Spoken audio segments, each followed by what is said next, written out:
দান করলে কেমন সওয়াব রে ভাই।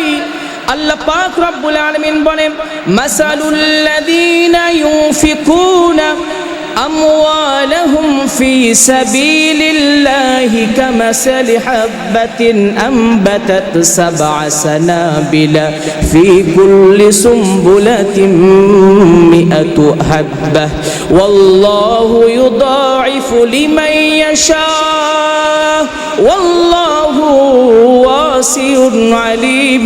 আল্লাহ পাক রব্বুল আলামিন বলে, বান্দা যা 1 টাকা যদি কেউ দান করে, দানটা কেমন তোমরা জানো নি? একটা শস্যের মতো।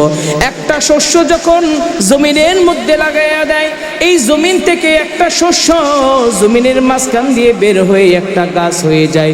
ওই গাছটার মধ্যে আবার 7টা শস্য ধরে যায়, আবার সেই জায়গা থেকে শত শত শস্য ধরে। কথা বলেন ঠিক কিনা? ধানের বীজ আমরা যখন একটা লাগাই, ওই একটা থেকে কি একটাই ধান ধরে নাকি? একটাই চাল বের হয় নাকি?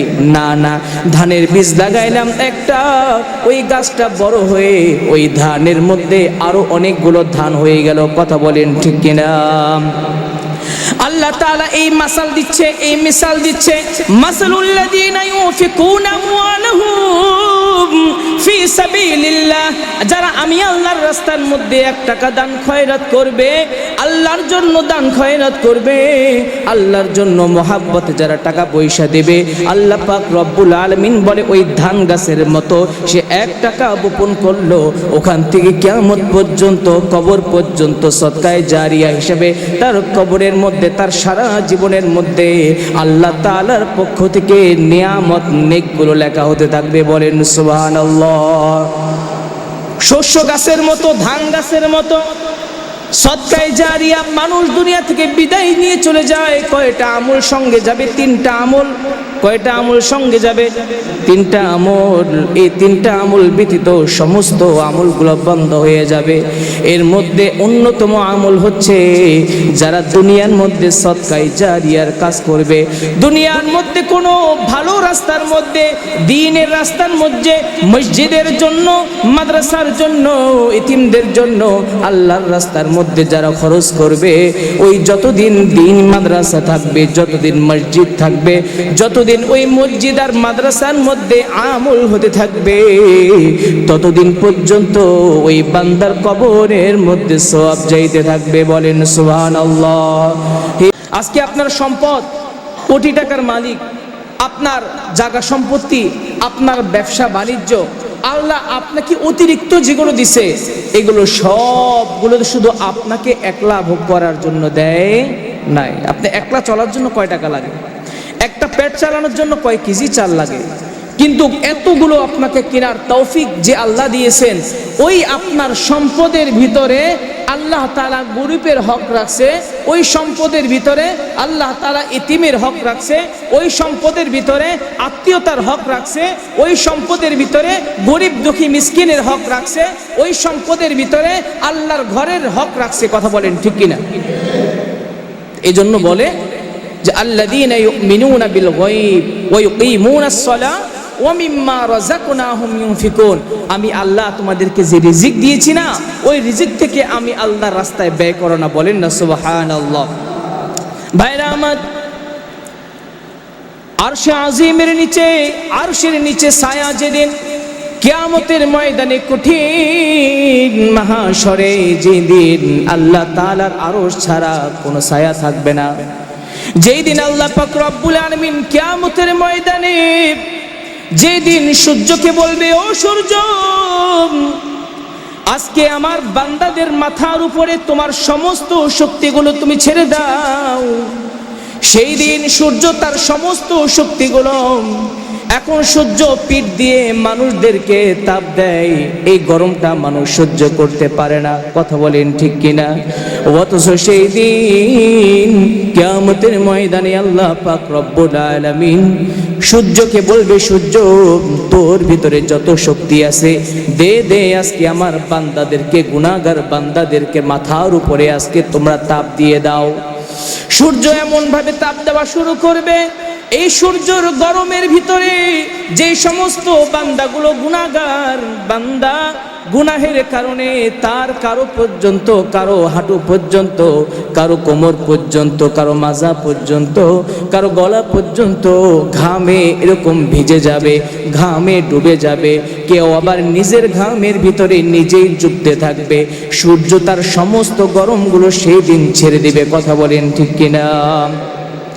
সেই দিন আল্লাহ পাক রব্বুল আলামিন সাত শ্রেণীর মানুষদেরকে সেই আযাব থেকে, সেই গরম থেকে বাঁচাবে।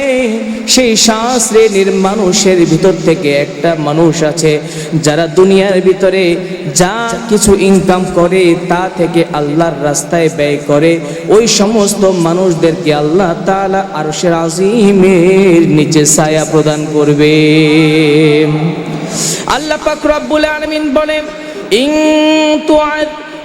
تبدوا الصدقات فنعما هي وإن تخفوها وتؤتوها الفقراء فهو خير لكم ويكفر عنكم من سيئاتكم والله بما تعملون خبير।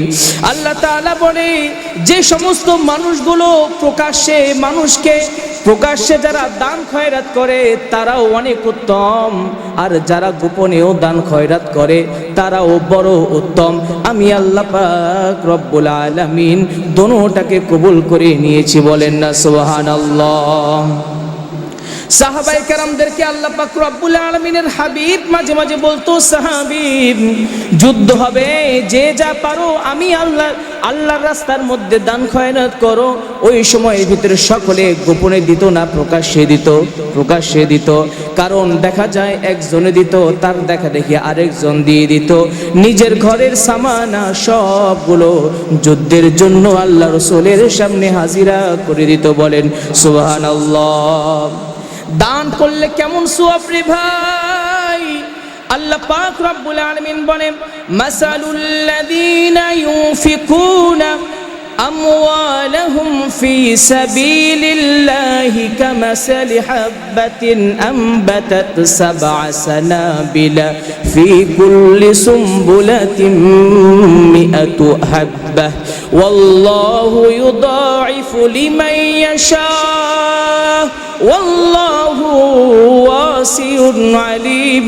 আল্লাহ পাক রব্বুল আলামিন বলে, বান্দা যা 1 টাকা যদি কেউ দান করে, দানটা কেমন তোমরা জানো নি? একটা শস্যের মতো।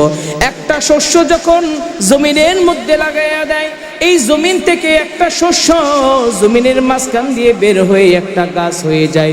ওই গাছটার মধ্যে আবার 7টা শস্য ধরে যায়, আবার সেই জায়গা থেকে শত শত শস্য ধরে। কথা বলেন ঠিক কিনা? ধানের বীজ আমরা যখন একটা লাগাই, ওই একটা থেকে কি একটাই ধান ধরে নাকি? একটাই চাল বের হয় নাকি?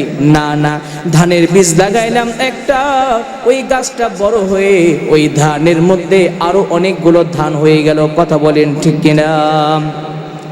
আল্লাহ তাআলা এই মিসাল দিচ্ছে, মাসালুল লাযীনা ইউনফিকুনা আমওয়ালাহুম ফি সাবিলিল্লাহ, যারা আমি আল্লাহর রাস্তার মধ্যে 1 টাকা দান খয়রাত করবে, আল্লাহর জন্য দান খয়রাত করবে, আল্লাহর জন্য মহাব্বতে যারা টাকা পয়সা দেবে, আল্লাহ পাক রব্বুল আলামিন বলে ওই ধান গাছের মতো। সে 1 টাকা বপন করলো, ওখান থেকে কিয়ামত পর্যন্ত, কবর পর্যন্ত সদকায়ে জারিয়া হিসেবে তার কবরের মধ্যে, তার সারা জীবনের মধ্যে আল্লাহ তাআলার পক্ষ থেকে নিয়ামত নেকগুলো লেখা হতে থাকবে। বলেন সুবহানাল্লাহ। শস্য গাছের মতো, ধান গাছের মতো সদকায়ে জারিয়া। মানুষ দুনিয়া থেকে বিদায় নিয়ে চলে যায়, কয়টা আমল সঙ্গে যাবে? 3টা আমল। কয়টা আমল সঙ্গে যাবে? 3টা আমল। এই 3টা আমল ব্যতীত সমস্ত আমলগুলো বন্ধ হয়ে যাবে।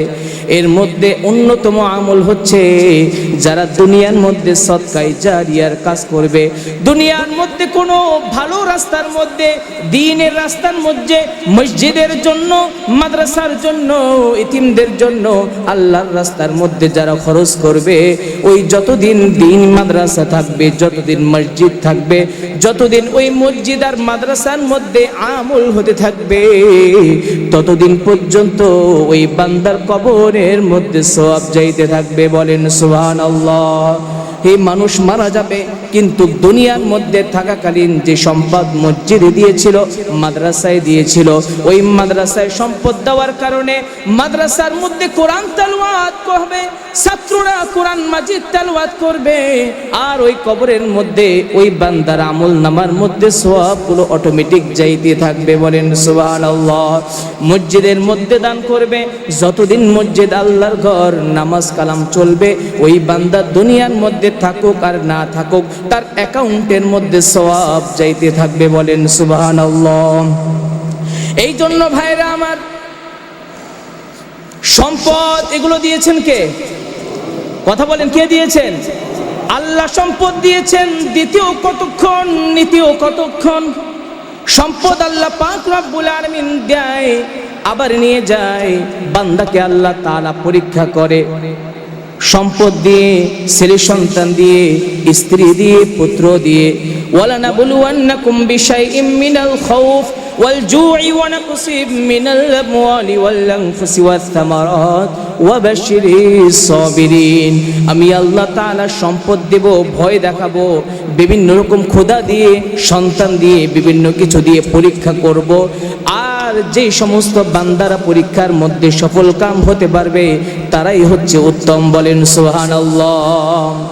সম্পদ যখন দান করবেন, সম্পদ কিন্তু দান করলে কেউ ফকির হয়ে যায় না।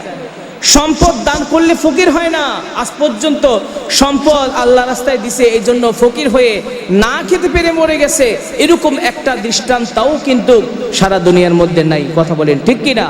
কিন্তু আল্লাহ তাআলা বলেছে, যারা সম্পদ থেকে কিছু অংশ জিনিস আমি আল্লাহর রাস্তায় দিবে, আমি আল্লাহ পাক রব্বুল আলামিন তার সম্পদকে আরো বারাকাত দিয়ে ভরপুর করে দেবে। বলেন সুবহানাল্লাহ। বারাকাত মানে বুঝেন? বারাকাত শব্দের একটা ব্যাখ্যা আপনাকে দিচ্ছি। মনে করেন আপনি এখন সুস্থ আছেন, আপনি দান খয়রাত করেন, দ্বীনের জন্য কোরবানি করেন, মাঝে মাঝে টাকা পয়সা এতিম মিসকিনদেরকে খাওয়ান, মসজিদ মাদ্রাসায় দান খয়রাত করেন। আসন্ন যে সমস্ত বিপদ আপনার সামনে সম্মুখীন, অর্থাৎ হয়তো আপনার অ্যাক্সিডেন্ট হওয়ার কথা ছিল, হয়তো আপনার ঘরে বড় একটা রোগ হওয়ার কথা ছিল, আপনার পেটের মধ্যে, কিডনির মধ্যে একটা বড় সমস্যা হওয়ার কথা ছিল, কিন্তু ওই যে আপনাদের দান খয়রাত করেন, এটার কারণে আপনার এই সমস্ত বিপদগুলো আল্লাহ তাআলা কাটিয়ে দিবেন। বলেন না সুবহানাল্লাহ। আল্লাহ রাসূল সাল্লাল্লাহু আলাইহি সাল্লাম বলে, আস-সাদাকাতু তুরাদ্দুল বালা। আমার নবী বলে, সাদাকা হচ্ছে বালা মুসিবত দূর করে দেয়। কারণ অনেক মানুষ দেখবেন বড় বড় বিপদের মধ্যে হঠাৎ করে পড়ে যায়। কথা বলেন ঠিক কিনা? তখন আবার নবী আবার বাতিয়ে দেয়, যারা নিয়ত করবে, মান্নত করবে, নিয়ত করবে, তখন আল্লাহ পাক রব্বুল আলামিন ওই বিপদ থেকে বান্দাকে হেফাজত করে ফেলবে। কথা বলেন ঠিক কিনা? এই জন্য সাদাকা, আস-সাদাকাতু তুরাদ্দুল বালা, বালা মুসিবত, সাদাকা বালা মুসিবত থেকে মানুষকে হেফাজত করে। আগামীকাল একটা বড় অ্যাক্সিডেন্ট হতে পারে, আল্লাহ চাইলে আজকে যারা টাকা পয়সা দেন না, মসজিদে দেন না, মাদ্রাসায় দেন না, দুইটা টাকাও আপনার দান খয়রাত করেন না, আল্লাহ চাইলে আপনাকে হাসপাতালের মধ্যে ভর্তি করাইয়া কয়েকদিনের ভিতরে, এক রাতের ভিতরে হাজার হাজার টাকা আপনার সংসার থেকে নামায় ফেলতে পারে। কথা বলেন ঠিক কিনা? পারে কি পারে না? পারে কি পারে না? আপনি এখন বাড়ি যাইতেছেন, হঠাৎ করে যে কোনো একটা সমস্যায় পড়ে গেলেন রাস্তার মধ্যে, অথবা অ্যাক্সিডেন্ট করলেন, সঙ্গে সঙ্গে খাগড়াছড়ি হাসপাতাল নিয়ে গেল, আপনাকে চেক আপ আসলো, চেক আপের মধ্যে আপনার 15,000 টাকা। পারে কি পারে না? বললো যে না, এখানে সম্ভব না, চিটাং নিয়ে যান। এবার চিটাং নিয়ে চিকিৎসা করায় আনতে আনতে 50-1 লাখ টাকা নাই। কথা বলেন ঠিক কিনা? তো এই জন্য আমার নবী বলেছে, ও আমার উম্মতরা, তোমরা আল্লাহর রাস্তায় ব্যয় করো। আল্লাযীনা ইউনফিকুনা আমওয়ালাহুম, তোমার জীবন এবং আমি যেগুলো সম্পদ তোমাদেরকে দিয়েছি, ওয়া মিম্মা রাযাকনাহুম ইউনফিকুন, আমার এই তোমাকে যে সম্পদ দিয়েছি, এই যে রিজিক দিয়েছি, এই রিজিক থেকে আমি আল্লাহর রাস্তায় কিছু কিছু সদকা করো। এটার কারণে তোমার উপর আসন্ন বালা মুসিবত। আমার নবী তিরমিজি শরীফের 666 নম্বর হাদিসের মধ্যে রাসূল আকরাম সাল্লাল্লাহু আলাইহি সাল্লাম বলে, ইন্নাস সাদাকাতা লিতুফিউল গাদাবাতার রাবা ওয়া তাদউ মিআতাস সু। আমার নবী সাল্লাল্লাহু আলাইহি সাল্লাম বলে, যে ব্যক্তি দান খয়রাত করবে আল্লাহ পাক রব্বুল আলামিন ওই ব্যক্তির উপর রাগগুলো, গোসাগুলো আল্লাহ তাআলা ঠান্ডা করে দিবেন। বলেন সুবহানাল্লাহ। আমরা তো প্রতিনিয়ত গুনাহ করি কি করি না? নামাজ পড়া দরকার, নামাজ পড়ি না। আমল করার দরকার, আমল করি না। যেভাবে আল্লাহর হুকুম দিছে এভাবে চলি না। তো আল্লাহ কি আমাদের উপর খুশি না নারাজ? আর কথা বলতে হবে, খুশি না নারাজ? নারাজ। এই নারাজের কারণে, এই রাগের কারণে আমাদের উপর মাঝে মাঝে ভূমিকম্প হয়। ইদানিং আমাদের গুনাহ বেড়ে যাচ্ছে, এই জন্য ভূমিকম্প জমিনের মধ্যে আসতেছে আমার কারণে। কথা বলেন ঠিক কিনা? আমাদের কারণে, আমার কারণে, গুনাহের কারণে আজকে জমিন কম্পন দিয়ে দেখাচ্ছে, বান্দা এখনো সময় আছে, আমি আল্লাহর রাস্তায় ফিরে আসো, নামাজ কালাম ধরো, আল্লাহর রাস্তায় দান খয়রাত করো, না হয় ভূমিকম্পের 1 মিনিটের 100 বলে সমস্ত প্রাচুর্য অট্টালিকা মুহূর্তের মধ্যে ধ্বংস করতে পারেন কে? তো এই জন্য আল্লাহর যে রাগ, আল্লাহর যে গোসা, এই গোসা থেকে বাঁচার জন্য সদকার, দান খয়রাতের কোনো বিকল্প নাই। ভালো কাজের সওয়াব, ভালো কাজের নিয়ত করলেও কি সওয়াব, ভালো কাজের নিয়ত করলেও কি সওয়াব। আল্লাহ রাসূল সাল্লাল্লাহু আলাইহি সাল্লাম হাদিস শরীফের মধ্যে বলেন, ওয়াল্লাহু ফি আইনিল আবদি মা কানা আবদু ফি আউমিল আখি। আল্লাহ রাসূল সাল্লাল্লাহু আলাইহি সাল্লাম বলে, যারা দুনিয়ার ভিতরে একজন ভাইকে সহযোগিতা করলো, একটু দান খয়রাত করে সহযোগিতা করলো, আল্লাহ তাআলা বলে আমি ওই বান্দাকেও সহযোগিতা করব। বলেন সুবহানাল্লাহ। বুঝছেন?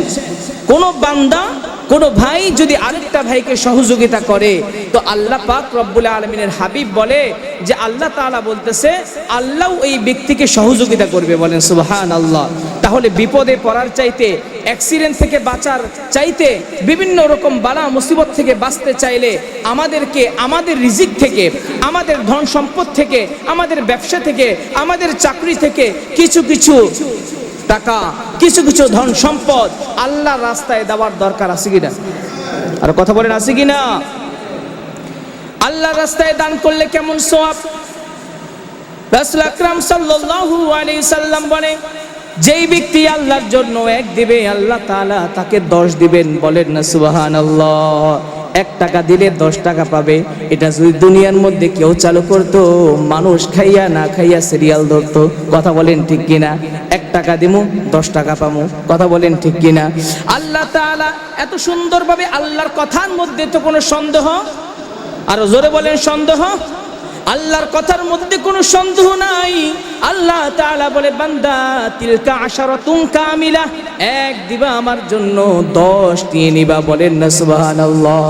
তবে কারো বান্দার অন্তর যদি সাচ্চা থাকে, কেউ যদি ইখলাসের নিয়তে আল্লাহকে খুশি করার জন্য যদি দান খয়রাত করে, আল্লাহ পাক রব্বুল আলামিন বলে, রে বান্দা শুধু 10 নয়, আমি আল্লাহ তাআলা 700 গুণ বাড়াইয়া তোমার নেকিগুলো আমি আল্লাহ লিখে দিব। বলেন সুবহানাল্লাহ। অর্থাৎ যদি কেউ 1 টাকা দান করে, 7 লক্ষ টাকা দান করার সওয়াব ও আমল নামায় দিতে পারেন কি পারেন না? এগুলো সবগুলো হচ্ছে অন্তরের বিষয়। কারণ আল্লাহ তাআলা মানুষের, ইন্নাল্লাহা ইয়ানজুরু ইলা কুলুবিকুম ইন্নাল্লাহা লা ইয়ানজুরু ইলা সুওয়ারিকুম ওয়া আজসাদিকুম। আল্লাহ তাআলা বান্দার উপরের অংশ দেখবেন না, কে গরীব এটা আল্লাহ তাআলা দেখবেন না, কে বড় লোক এটা আল্লাহ তাআলা দেখবেন না, কে নেতা, কে শিক্ষিত, কে মূর্খ, এগুলো আল্লাহ তাআলা দেখবেন না। ইন্নাল্লাহা লা ইয়ানজুরু ইলা সুওয়ারিকুম ওয়া ইলা কুলুবিকুম। আল্লাহ তাআলা মানুষের অন্তর দেখবেন, মানুষের কলব দেখবেন। বলেন সুবহানাল্লাহ। তাহলে কলব ইখলাসের সঙ্গে আপনি আমল যাই করেন, ইখলাসের সঙ্গে আপনি যে সমস্ত আমলগুলো করেন, এই আমলগুলো কবুল করে নেবেন কে? 10 টাকা থেকে 7 লক্ষ টাকা দান করার সওয়াবও আল্লাহ তাআলা দিতে পারে। বলেন না সুবহানাল্লাহ। ভাইরা আমার, এই জন্য রাসূল আকরাম সাল্লাল্লাহু আলাইহি সাল্লামের সামনে, রাসূল আকরাম সাল্লাল্লাহু আলাইহি ওয়াসাল্লামের সামনে এক যুবক সাহাবী আসলো, ইয়া রাসূলুল্লাহ, ইয়া হাবিবাল্লাহ, আমি বড় গরিব মানুষ, আমার বাবা আপনার অনেক প্রিয় একটা সাহাবী ছিল। তাবুকের যুদ্ধের ভিতরে আমার বাবা যুদ্ধের মধ্যে মারা যায়, আমার বাবা শহীদ হয়ে যায়, আমার বাবা শহীদ হয়ে যায়। ইয়া রাসূলুল্লাহ, বড় একটা অভিযোগ নিয়ে আপনার সামনে এসেছি, কথাগুলো খেয়াল করবেন।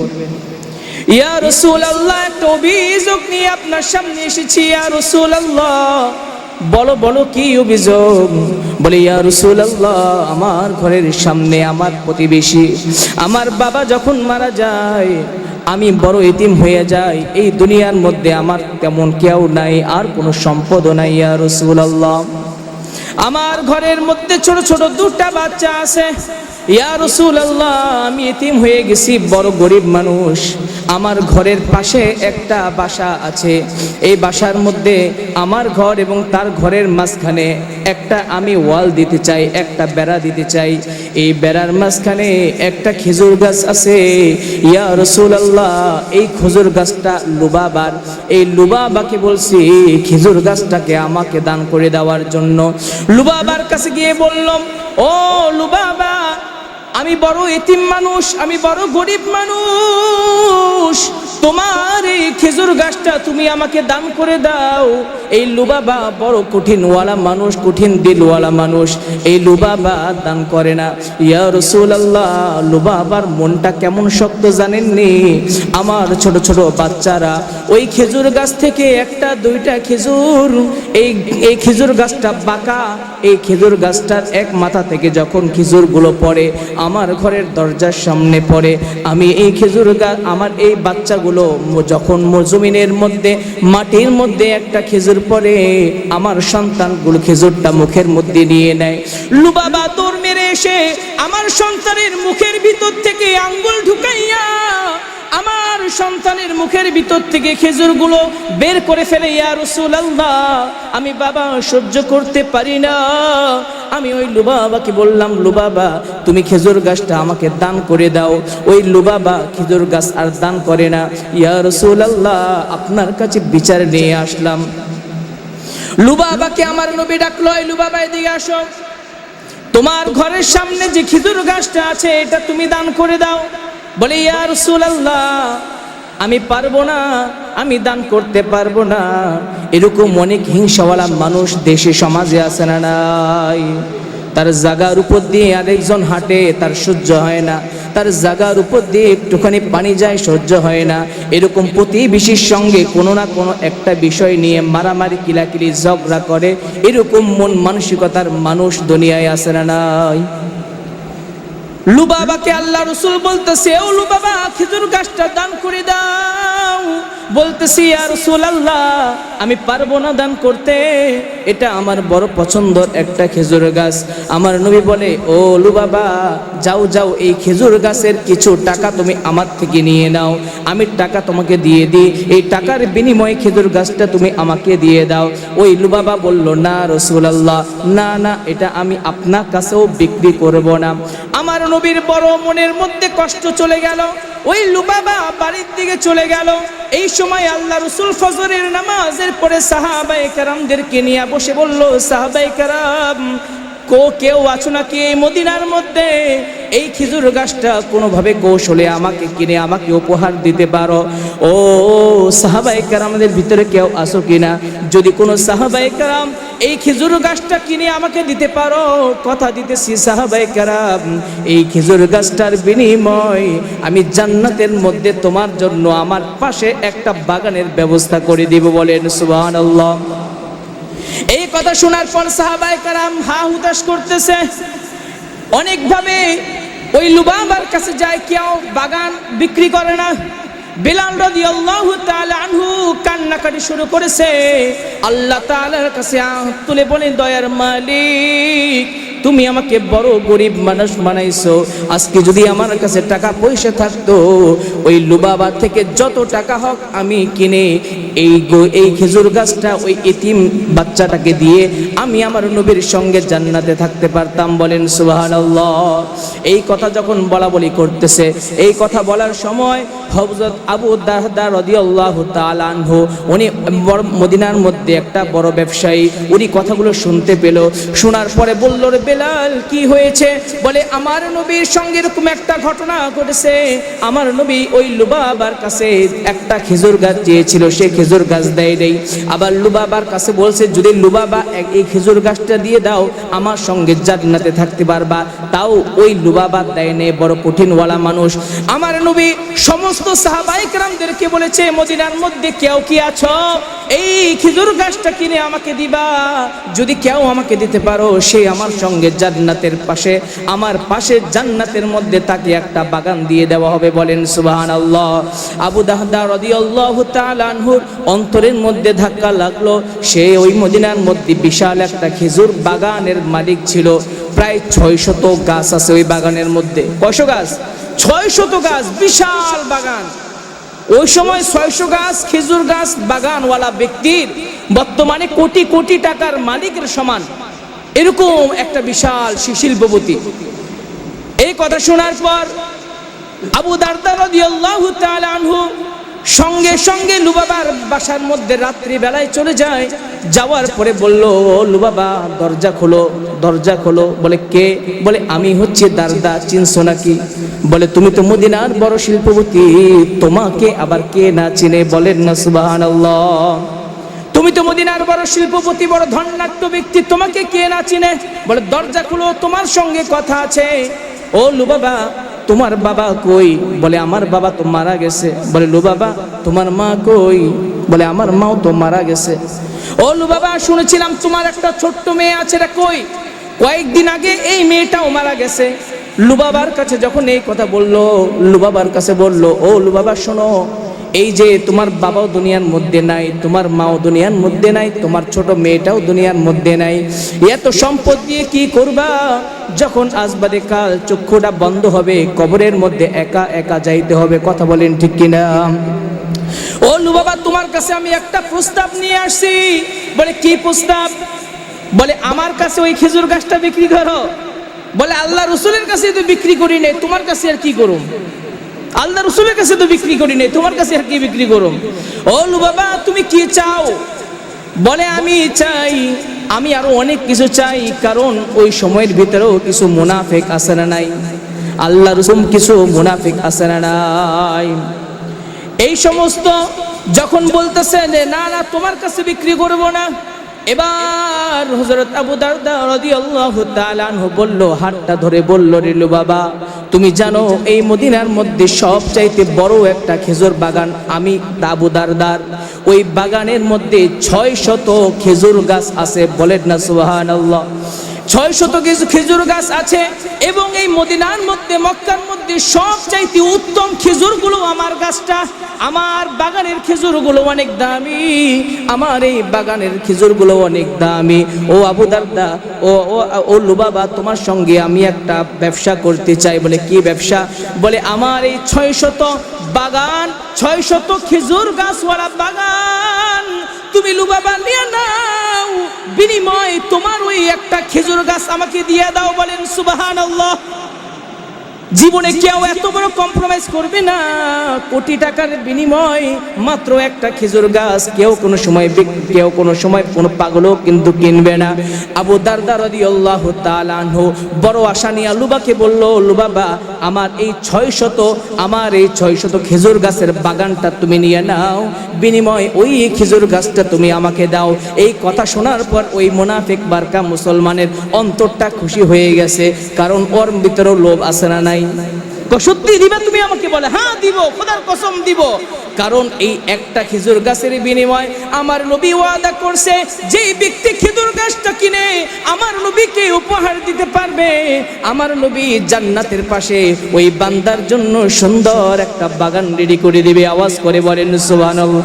সবসে লাহু বা লাহা भी सबसे वाला हुआ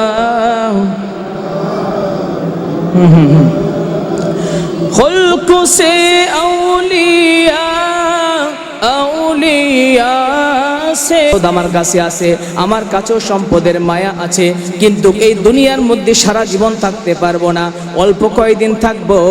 অতএব এই সম্পদকে লাথি মেরে ফেলে আমি আমার নবীর সঙ্গে জান্নাতে থাকতে চাই। বলেন সুবহানাল্লাহ। এই কথা বলার পর আমার নবী যখন ঘর থেকে বের হয়ে মসজিদের দিকে আসতেছে, আসার পর আমার নবীর সঙ্গে আবু দারদার দেখা। আবু দারদার দেখা, আল্লাহ রাসূল সাল্লাল্লাহু আলাইহি সাল্লাম আবু দারদার দিকে তাকাইয়া মুস্কি মুস্কি হাসতেছেন। বলেন না সুবহানাল্লাহ। আমার নবী জানে কি জানে না? কথা বলেন, জানে কি জানে না? জানাইছেন কে? আল্লাহ পাক রব্বুল আলামিন আমার নবীকে জানিয়ে দিয়েছেন। আল্লাহ রাসূল সাল্লাল্লাহু আলাইহি সাল্লাম আবু দারদার কাছে গিয়ে বলে, ও আবু দা, আমি দেখতেছি আমার জান্নাতের পাশে আল্লাহ তাআলা ফেরেশতা দিয়ে তোমার বাগানটাকে সাজায় দিয়েছে। সুবহানাল্লাহ। আল্লাহ পাক রব্বুল আলামিনের হাবিব বড় খুশি হয়ে দেয়া আমার আবু দারদা রাদিয়াল্লাহু তাআলা আনহুকে জড়িয়ে ধরেছেন, দোয়া করেছেন। আবার মাঝে মাঝে বলে, ও আবু দারদা, তুমি তো আমার জান্নাতের প্রতিবেশী। বলেন সুবহানাল্লাহ। ও আমার ভাইরা, তাহলে যদি দুনিয়ার মধ্যে কেউ ধন সম্পদ আল্লাহর জন্য দান করে, আল্লাহ তাআলা জান্নাতের মধ্যে তার জন্য ব্যবস্থা করে দিবেন। কথা বলেন ঠিক কিনা? আমার নবী বলেছে, মান বানা লিল্লাহি মাসজিদা বানাল্লাহু বায়াতান লাহু ফিল জান্নাহ। যে ব্যক্তি দুনিয়ার মধ্যে একটা মসজিদ নির্মাণ করে দিবে, আমার আল্লাহ তাআলা জান্নাতের মধ্যে তার জন্য একটা বাড়ি নির্মাণ করে দিবে। বলেন সুবহানাল্লাহ। জান্নাতে বাড়ি দরকার আছে কিনা? দরকার আসেনি? জান্নাতে বাড়ি দরকার আসেনি? কার কার জান্নাতে বাড়ি দরকার আছে? হাত তুলে আল্লাহকে দেখায়। নারে তাকবীর, নারে রিসালাত, নারে গাউসিয়া। আল্লাহ তাআলা আমাদের সকলকে জান্নাতে একসঙ্গে থাকার তৌফিক দান করুক। সকলে বলি আমিন। ভাইরা আমার, আমাদের এই মসজিদের সামনের সাইডটা কত সুন্দর হয়েছে না? কথা বলেন, সুন্দর।